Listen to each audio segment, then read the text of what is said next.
सत्यनारायण भगवान की जय। सूत जी बोले, बलवानों में श्रेष्ठ एक उल्कामुख नामक जितेंद्रिय राजा था, जो सदैव देव मंदिर में जाया करता था। वह राजा ब्राह्मण को नित्य ही धन देकर संतुष्ट किया करता था। उसकी स्त्री कमल के सदृश प्रमुग्धा थी। वह भद्रशीला नाम की नदी के तट पर सत्यदेव को व्रत को करता था। उस समय वहाँ एक बनिया आया। वाणिज्य के वास्ते रत्न आदि बहुत धन से परिपूर्ण नाव को नदी के तीर पर लगाकर आप तट पर उतर गया। तब वहाँ राजा को व्रत करते हुए देखकर नम्रता से पूछने लगा। बनिया बोला कि हे राजन, भक्ति पूर्वक आप क्या करते हैं, तो कहिए, हमारी सुनने की इच्छा है। राजा बोला कि हे वाणिज्य, यह अति तेजस्वी विष्णु का पूजन है। अपने बंधु बांधवों के साथ पुत्रादि के प्राप्त होने की इच्छा से इसे किया जाता है। तो बनिया प्रणाम करके बोला कि हे राजन, इस व्रत को आप मुझसे कहिए, मैं भी इस व्रत को अवश्य करूँगा, क्योंकि मुझे कोई संतान नहीं है। इस व्रत के करने से अवश्य संतान उत्पन्न होगी। व्रत और उसकी विधि का जानकर बनिया ने अपने घर में जाकर स्त्री से संतान होने वाले व्रत को कहा। इस बात का संकल्प लिया कि जब मुझे संतान होगा तब मैं श्री सत्यनारायण के व्रत को अवश्य करूँगा। सत्यदेव की कृपा से थोड़े ही दिनों में बनिया की स्त्री लीलावती पति के साथ आनंदपूर्ण चित्त से गर्भवती हो गई।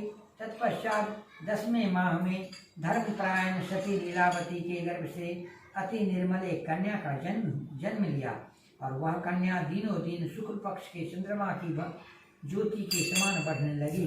तब बनिया ने अपनी स्त्री के साथ कन्या का जात कर्म संस्कार किया और उसका नाम कलावती रखा। उस समय लीलावती अपने स्वामी के हाथ जोड़कर मधुर वचन बोली कि हे स्वामी, आपने जो व्रत करने का संकल्प लिया था उसे क्यों नहीं करते।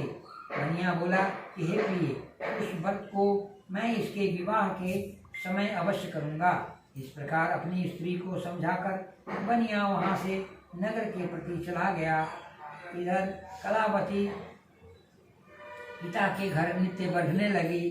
तब बनिया ने सखियों के साथ खेलती हुई कन्या को विवाह योग्य देखकर अपने दूत को बुलाकर कहा कि विवाह के निमित्त कन्या के योग वर विचार कर ले आओ। बनिया की आज्ञा पाकर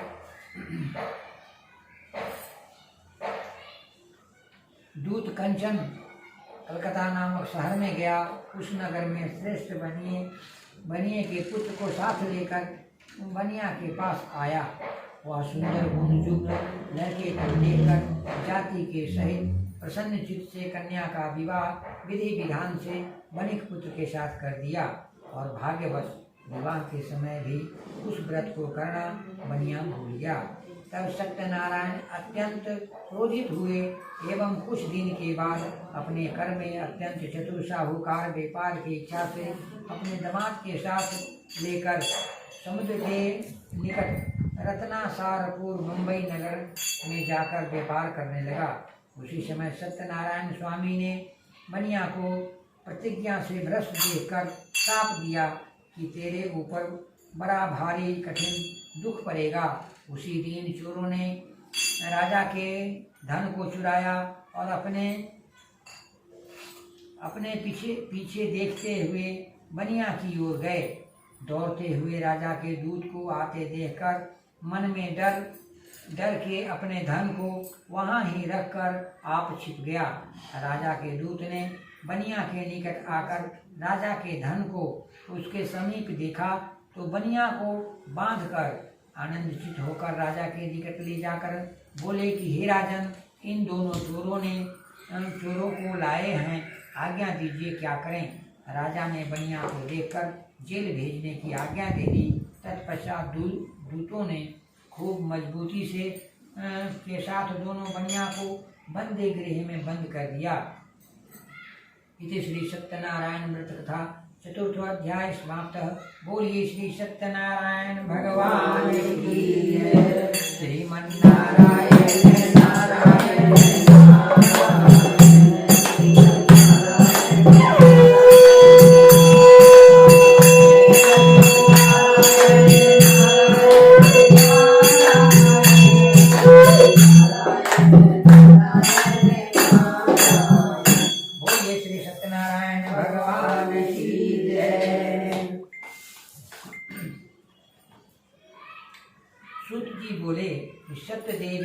लज्जा से चंद्रकेतु राजा ने उन दोनों बनियों का कुछ भी वचन न सुना और वह धन उसका ले लिया, सारा धन उसका ले लिया।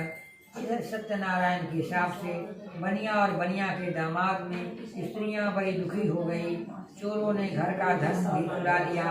आदि व्याधि से पीड़ित स्त्रियां भूखी प्यासी अन्न की चिंता से युक्त घर घर घूमने लगी।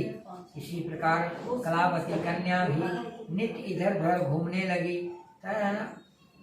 अनंतर एक दिन रात के समय कलावती कन्या भूख से पीड़ित होकर एक ब्राह्मण के घर गई। वहां जाकर श्री सत्यनारायण के व्रत को देखा और कथा सुनकर अपने मनोरथ को मांगा। प्रसाद को खाकर कुछ अधिक रात बीतने पर अपने घर आई तो उसकी माता लीलावती अपनी कन्या को बहुत धिक्कारने लगी कि हे पुत्री, इतनी रात तक तू कहाँ थी? तेरे मन में क्या है? तब कलावती कन्या माता से सत्य सत्य बोली कि हे माते, सब मनोरथ को परिपूर्ण करने वाले श्री सत्यनारायण के व्रत को मैं आज ब्राह्मण के घर में देखा है। तब लीलावती ने अपनी कलावती कन्या का वचन सुनकर श्री सत्यनारायण के व्रत को करने के लिए उद्यत हुई। बनिया की उस पवित्र पतिव्रता स्त्री ने अपनी कन्या के सहित बंधु बांधवों के साथ सत्यनारायण का व्रत को किया और श्री सत्यदेव से यह दिव्य वर मांगा कि हे सत्यदेव, हमारे पति और दामाद जल्दी से अपने घर आवें। मेरे पति और दामाद के अपराध को आप क्षमा करने योग्य हैं, सो क्षमा कीजिए। श्री सत्यनारायण स्वामी संतुष्ट हुए और चंद्रकेतु राजा को स्वप्न दिया कि हे राजन, कल सवेरे ही दोनों बनियों को छोड़ दो और उनका जो धन लिया है उन्हें उनको धन दे दो, नहीं तो तेरा सारा राजपाट धन पुत्र के सहित नष्ट कर दूंगा। यह कहकर श्री सत्यनारायण अंतर ध्यान हो गए। प्रातः काल राजा ने अपने स्वजनों के साथ सभा के मध्य में बैठकर मंत्री जनों से अपने रात्रि स्वप्न बतलाकर कहा कि बंधे हुए बनियों को शीघ्र छोड़ दो। राजा का यह वचन सुनकर दूतगण दोनों वैश्यों को बनियों को बंदी खाने से छुड़ाकर राजा के निकट लाए और विनय युक्त वचन बोले कि हे राजन, इन दोनों बनियों को बंधन से मुक्त करके ले आए हैं, अब आपकी क्या आज्ञा है? उन दोनों ने महाराज चंद्रकेतु को नमस्कार करके पूर्व वृत्तांत का स्मरण करते हुए भयभीत होकर महाराज चंद्रकेतु से बनिया और बनिया के दामाद कुछ नहीं कहा। तब बनिक पुत्रों को देखकर राजा आदर से बोले कि भाग्यवश तुम दोनों को बहुत बड़ा दुख मिला, अब मत डरो। राजा ने इस प्रकार कहकर हाथ और पैरों की बेरियां कटवाई और छौर कर्मादि करवाए। वस्त्र और आभूषण देकर दोनों को अत्यंत संतुष्ट किया और पहले जितना धन लिया था उसका दुगना धन दिया और कहा कि आप अपने घर को जाएं। बनिया ने राजा को प्रणाम करके कहा कि आपकी कृपा से, यह कहकर वे दोनों बनिए अपने घर की ओर चले। श्री पंचमो अध्याय समाप्त। बोलिए श्री सत्यनारायण भगवान की जय।